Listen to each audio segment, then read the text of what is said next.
My Lecturer, My Husband by Glitisius versi novel.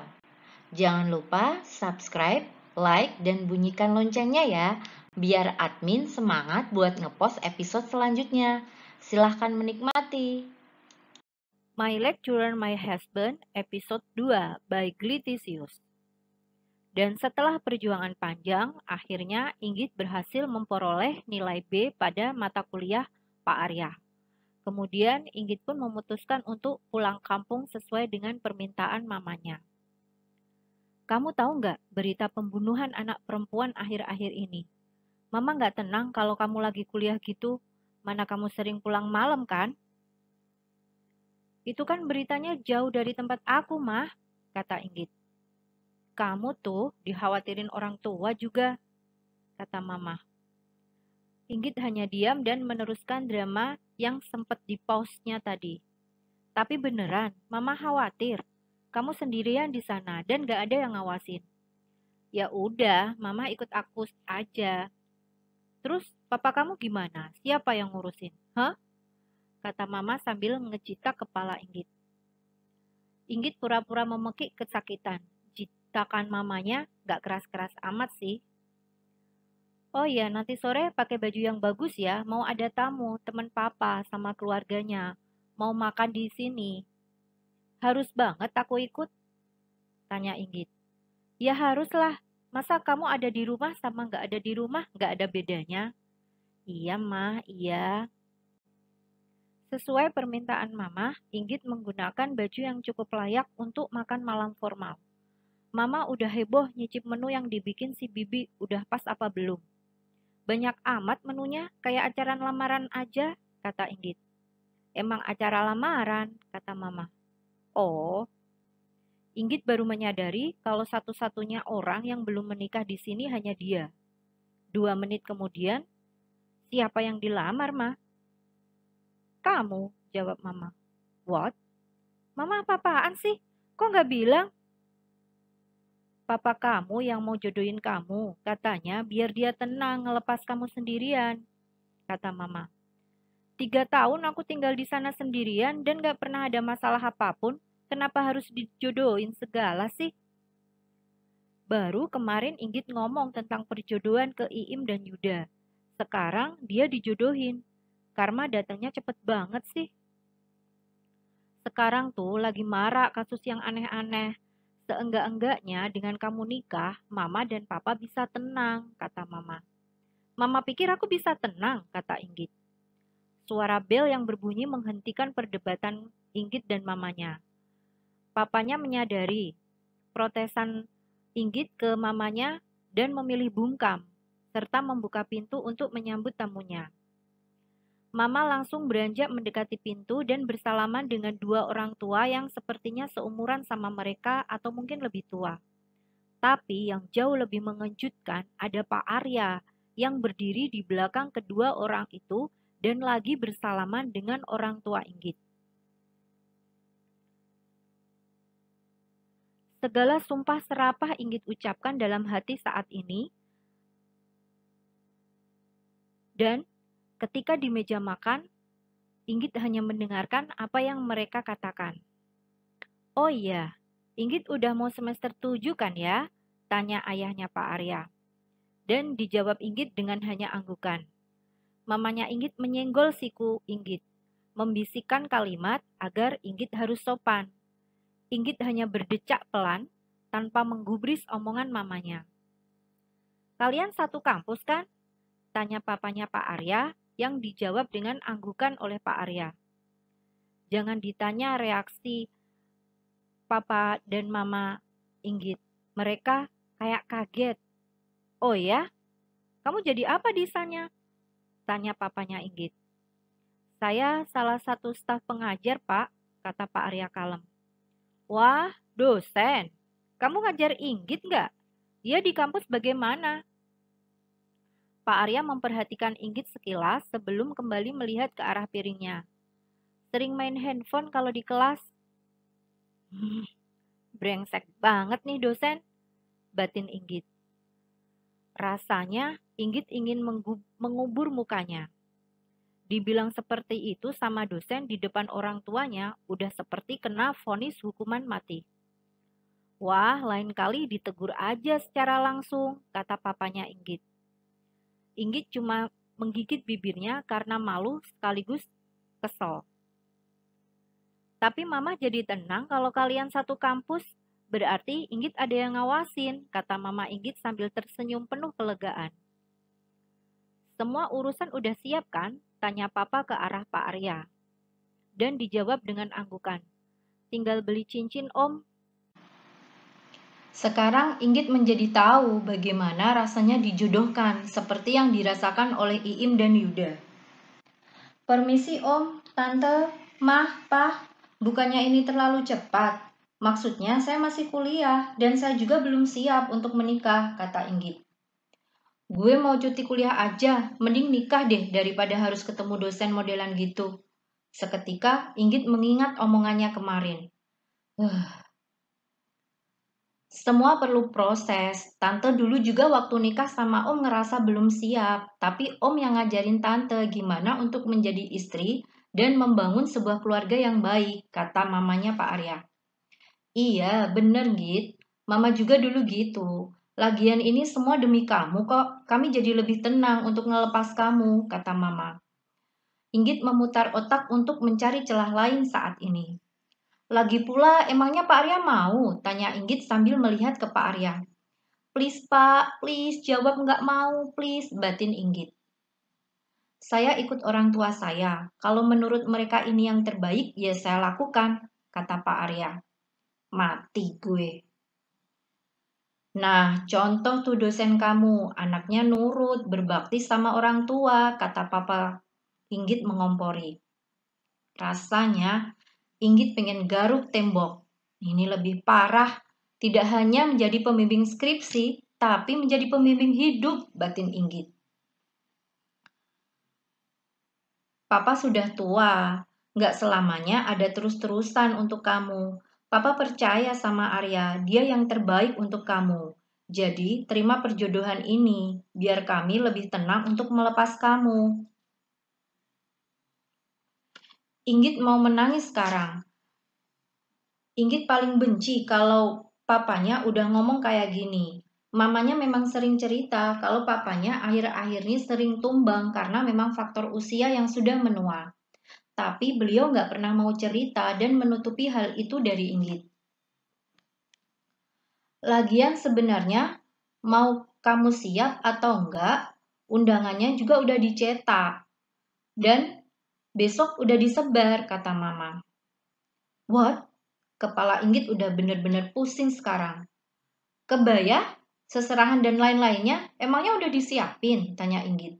Udah, kata mama dengan senyuman tanpa dosa.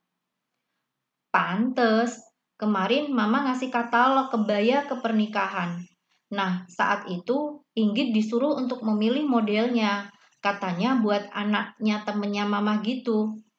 Dan Inggit disuruh merekomendasikan. Astaga, berarti niat banget ya mama dan papa mau jodohin Inggit. Boleh saya ngomong sama Pak Arya? Tanya Inggit. Sama calon suami nggak usah ngomong bapak gitu dong, kata papanya Pak Arya. Iya, panggil mas atau apa kek, kata mamanya Pak Arya. Oke, gue akan panggil om, batin Inggit. Setelah selesai makan, Pak Arya pun mengikuti Inggit untuk ke belakang rumah, di mana ada beberapa kursi dan juga taman kecil di sana. Jadi, Om udah tahu semuanya? Tanya Inggit tanpa basa-basi. Muka Pak Arya seperti kaget melihat Inggit memanggilnya menggunakan Om. Om? Tanya Pak Arya. Tadi kata ayah Om, saya nggak boleh manggil Bapak, jadi saya manggilnya Om aja, kata Inggit. Jadi Om udah tahu semuanya? Tanya Inggit sekali lagi. Pertanyaan kamu ruang lingkupnya terlalu luas. Bertanya itu yang spesifik, biar saya menjawab hal yang perlu dijawab saja, kata Pak Arya. Hah, gue lupa kalau lagi ngomong sama dosen killer, batin Inggit. Om tahu mau dijodohin? Tanya Inggit. Pak Arya menganggukkan kepalanya sebagai jawaban. Terus kenapa Om nggak nolak sih? Tanya Inggit gregetan. Itu permintaan orang tua saya, kenapa saya harus menolak? Tanya Pak Arya balik. Tapi saya udah punya pacar Om, kata Inggit frustasi. Ya, itu urusan kamu, bukan urusan saya, jawab Pak Arya kalem. Nggak di mana-mana, dia selalu memang bikin Inggit menangis. Kenapa Om nggak nolak sih? Dan bilang sama orang tua Om kalau saya sebenarnya udah punya pacar? Saya tahu kalau saya mau dijodohin, tapi saya nggak tahu kalau sama kamu, jawab Pak Arya. Yang hal itu justru membuat Inggit bungkam. Inggit tidak bisa menahan air matanya karena saking keselnya sekarang. Orang tua kamu juga dulu dijodohin kan? Sama kayak orang tua saya, seharusnya kamu nggak sehisteris ini sekarang. Inggit memang tahu, mama dan papanya dulu memang dijodohin, tapi Inggit gak menyangka kalau Inggit akhirnya akan seperti itu juga. Sekarang kasih saya alasan kenapa kamu menolak perintah orang tua kamu untuk menikah, sedangkan maksud mereka baik. Inggit pun membatin. Pertama, karena gue punya pacar. Kedua, karena calon suaminya kan nebo kering kayak lo. Nah yang ketiga, karena gue udah nyumpain hidup lo bakal susah. Kalau gue jadi istri lo, pasti berdampak sama gue juga. Karena saya udah punya pacar, jawab Inggit. Pacar kamu anak kedokteran yang baru masuk semester 7, seangkatan sama kamu, dan masuk ke dalam jajaran mahasiswa berprestasi di kampus dengan IP di atas 3,5. Apa menurut kamu dia mau nikahin kamu di saat studi dan koasnya belum selesai? Seperti ini. Kenapa sih kata-kata dia selalu benar, batin Inggit. Pak Arya pun melanjutkan. Saya nggak peduli kamu di luar sana punya pacar atau gimana. Yang jelas saya disuruh orang tua untuk menikahi anak temannya. Jadi tanggungan saya cuma itu, bukan hal yang lain. Gimana ya kalau gue nikah beneran sama dia? Baru begini aja udah ribet. Cekcok setiap hari. Udah gitu gue nggak bisa maki-maki dia seperti yang gue lakuin selama ini. Batin Inggit. Besok ikut saya ya cari cincin sekalian nganter undangan, kata Pak Arya sekali lagi. Tapi Om, siapa yang mau nikah sama Om? Mau nggak mau, siap nggak siap, 2 minggu lagi saya akan tetap kesini untuk nikahin kamu, agar nggak malu-maluin keluarga saya. Tapi kalau kamu mau malu-maluin keluarga kamu, itu terserah kamu, kata Pak Arya tajam, sambil beranjak meninggalin Inggit. Om, loh, kok gitu sih? Jangan panggil saya Om kalau di luar. Saya nggak mau terlihat seperti orang yang punya simpenan. Loh, kan suka-suka saya dong mau manggil apa? Kalau kamu mau dapet C semester depan, silahkan. Kok Om nggak profesional sih bawa masalah pribadi dengan nilai? Jangan-jangan nilai C saya yang kemarin juga karena masalah pribadi. Sakorting kamu jadi D nanti. Mau? Lah, kok gitu sih? Keesokan harinya, pada akhirnya Inggit duduk di dalam mobil bersama Pak Arya untuk mencari cincin pernikahan. Jangan tanya kenapa Inggit mau, karena ini adalah paksaan mamanya Inggit, serta ancaman WA-nya dari Pak Arya. Bagaimanapun juga, Inggit masih sayang dengan nilainya. Kemudian Inggit duduk di samping Pak Arya, tapi di belakang. Kamu ngejadiin saya supir, tanya Pak Arya. Yang penting saya ikut kan Om? Om nggak bilang saya harus duduk di mana, jawab Inggit cuek. Berapa kali saya harus mengulang ke kamu kalau jangan panggil saya Om kalau di luar. Ini di dalam mobil Om. Om nggak spesifik menyebutkan kata di luar yang Om maksudnya itu di mana. Jadi menurut saya sah aja saya manggil Om sekarang. Ihi, gue bales deh tuh, batin Inggit. Rasain lo, emang lo doang yang bisa. Gak ada pembenaran kalimat untuk saat ini Om, udah deh jalan sana. Nah, tanpa diduga Pak Arya membawa mobilnya dengan kecepatan tinggi dan mengerem dengan mendadak saat lampu merah yang membuat jidat Inggit terpentok dengan jok di depannya. Om, membahayakan keselamatan orang lain kalau gini ceritanya, umpat Inggit kesal. Kamu suruh saya jalan doang tanpa memberitahu kecepatan yang harus saya tempuh secara spesifik. kata Pak Arya. Sesampai di toko perhiasan, Pak Arya dan Inggit pun memilih-milih cincin. Pak Arya berkata, "Sana pilih," kata Pak Arya dengan kedua tangannya yang ditaruh di dalam saku celananya. "Mbak, cincin pernikahan yang paling mahal mana ya?" tanya Inggit tanpa basa-basi.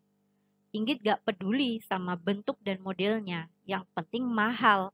Siapa tahu Pak Arya gak punya duit untuk beli, jadi gak jadi nikahin Inggit. Pelayannya pun mengeluarkan 3 koleksi. "Ini 3 koleksi teratas di toko kami." Dan sebenarnya Inggit pun gak suka sama 3 pilihan itu. Pak Arya pun berkata, "Cepat pilih." Dan Inggit pun memilih dengan asal. "Yang nomor 2, Mbak." Pak Arya pun berkata, "Bungkus yang nomor 3. "Hah?" Inggit berkata dalam hati, "Kalau dia yang milih ujung-ujungnya, kenapa harus ngajak saya sih?" Sesampai di rumah, Inggit masih kesel. Dia nggak mau turun dari mobil. "Kalau nggak mau turun, kamu saya kunci di dalam," kata Pak Arya. Setelah itu dia menutup lagi pintunya dan berjalan menjauh. Inggit masih diam dan belum beranjak sambil mendengar suara khas kunci mobil terkunci. Ih, kurang ajar dia. Beneran kunci gue. Inggit pun panik. Dan akhirnya dia menggedor-gedor mobilnya. Setelah agak lama, Pak Arya pun membuka pintu mobilnya. "Bapak gila ya? Kalau saya mati gimana?" Pak Arya pun menjawab, "Buktinya kamu gak mati." Inggit rasanya ingin menangis kalau punya suami modelnya seperti ini. Malam harinya, Inggit mengurung diri di dalam kamar setelah keputusan sepihak oleh orang tuanya atas perjodohan yang dilakukan. Mama Inggit pun mengetuk pintu kamar Inggit. "Git, Mama masuk ya." Inggit masih diam saja. "Git." Dan akhirnya mamanya pun masuk dengan sendirinya. "Pokoknya Inggit gak mau dijodohin. Inggit udah punya pacar, Mah," protes Inggit. "Kamu tahu gak impian Papa apa? Papa itu cuman pengen lihat anak satu-satunya menikah dan dia sebagai walinya. Itu bukan alasan, Mah. Kondisi Papa akhir-akhir ini lagi menurun, tapi yang dipikirin sama Papa cuman satu, yaitu kamu, Git. Tentang gimana kamu hidup di sana. Gimana kalau sewaktu-waktu kamu butuh kami untuk segera nemuin kamu di sana, sedangkan kondisi Papa dan Mama lagi kebetulan gak bisa ke sana. Satu-satunya jalan keluar yang Papa pikirkan hanya cuman ngejodohin kamu. Papa nggak lagi sakit parah kan, Ma? Papa emang lagi menurun kondisinya. Tapi dia bilang umur kan nggak ada yang tahu. Jadi ya beginilah jadinya." Setiap orang tua pasti ingin anaknya mendapatkan jodoh yang terbaik. Baik itu dari sisi agama, kepribadian, dan juga pekerjaannya. Semua demi kebahagiaan kamu juga kan? Kenapa Kara belum kerja sih? Batin Inggit. Dengan melihat kamu menikah, itu akan menjadi kebahagiaan tersendiri untuk Papa dan Mama. Apalagi dengan orang pilihan, Papa dan Mama. Coba deh kamu pikirkan lagi. Kalau kamu nolak, di saat semua persiapan sudah hampir selesai, siapa yang paling sedih? Pasti Papa dan Mama juga kan? Mama harap kamu bisa mikirin lagi soal ini, Git. Mama sama Papa nggak pernah ngomong masalah ini sebelumnya. Dan tiba-tiba pun Papa Inggit masuk ke dalam kamar Inggit. "Kalau Papa dan Mama ngomong, apa kamu mau pulang ke rumah?" Inggit pun berkata, "Tapi aku udah punya pacar, Pa," bela Inggit. "Kalau kamu nggak mau, nggak apa-apa. Papa nggak maksa. Papa cuma pengen melihat kamu bahagia dengan orang pilihan Papa. Kalau kamu pilih pacar kamu, silahkan. Cuman satu pesan papa, jangan lama-lama, karena umur papa udah tua, Git. Papa pengen ngewaliin kamu dengan tangan papa sendiri. Anak papa kan cuman kamu. Di dalam 20 tahun kehidupan Inggit, Papa Inggit memang tidak pernah protes tentang apa yang dilakukan dan dengan siapa Inggit berpacaran. Beliau juga jarang mengajukan permintaan ke Inggit sebelumnya. Baru kali ini, Papa Inggit bersikap seperti ini. Mah, ayo keluar, mungkin Inggit butuh waktu untuk berpikir. Dan setelah agak berat hati, Inggit pun berkata, tunggu, Pak. Sampai bertemu di episode ketiga ya. Jangan lupa subscribe, like, dan bunyikan loncengnya ya. Terima kasih.